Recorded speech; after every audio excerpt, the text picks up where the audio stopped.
Now we talk about platelets, girls. The platelets is called as thrombocytes, and these thrombocytes are formed from a megakaryocyte in the red bone marrow. Megakaryocyte is a big giant cell in the bone marrow, from which it is the fragments of the giant cell forms a platelet. So platelets is actually not the cells which is formed. So these are small oval or spherical and non-nucleated disc-like structures which are present. So the lifespan is 3 to 5 days, and their count is from 2 to 3 lakhs per cubic millimeter of blood. So we say that these platelets, their function is that they help in the clotting of blood when there is an injury. They're essential for blood clotting. So at the site of injury, the platelets, they disintegrate, they release an enzyme called as at the site of injury from the blood vessels, the platelets release an enzyme called as thrombokinase. So this thrombokinase, as it is released, they activate the clotting factors in our body. This thrombokinase is also called as thromboplastin. This thromboplastin, along with the proteins present in our body, that is in the blood, that is a prothrombin. Prothrombin is a protein which is responsible for clotting. And along with the calcium ions, the thrombokinase is converting the prothrombin into thrombin. This thrombin is converting another plasma protein, that is fibrinogen, which is present in a soluble state.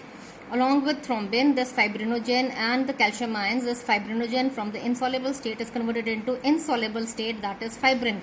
The fibrin threads are formed which are sticky in nature. So as the sticky threads are there, a mesh is formed in which the blood is oozing out. So when the blood is oozing out from this mesh, the blood corpuscles are entrapped.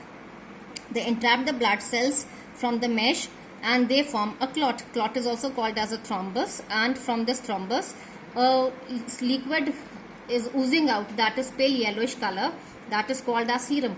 So serum is a fluid which is formed after the injury, which is oozing out from the injury after the clot is formed. Yes. So this serum is a fluid, it is pale colorless fluid which is lacking prothrombin and fibrinogen, both the plasma proteins in our body. So this clot is called as a thrombus, which is sealing the site of injury and preventing the excess of blood loss from our body. Yes, now we say that the defibrinated blood.